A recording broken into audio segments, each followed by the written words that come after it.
The time is 6:35, and 50 years ago today, the Apollo 11 astronauts launched from Florida's Kennedy Space Center on a historic mission to become the first people in history to walk on the moon. CBS News' Chris Martinez is live from Kennedy Space Center for the occasion. He joins us this morning. Chris, thank you. And good morning, Lisa. Thousands of people are gathering here at the Kennedy Space Center to mark the moon milestone. This anniversary creating some fresh excitement for a mission that's now 5 decades old.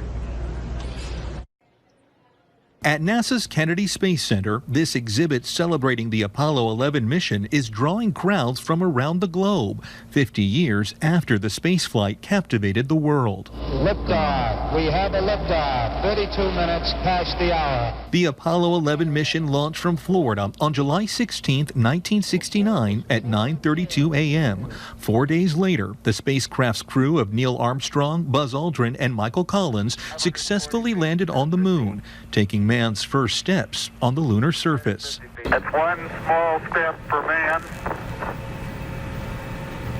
one giant leap for mankind. I think the most rewarding part of Apollo 11 was having it to be the major event in my life, which changed my life entirely. From launch to return, the Apollo 11 mission lasted 8 days. But before the flight to space could even happen, scientists and engineers here on Earth had to figure out how to pull off the impossible. That rocket has Explorer 1 on the top of it. John Cassani was part of the team charged with designing rockets capable of getting a spacecraft to the moon.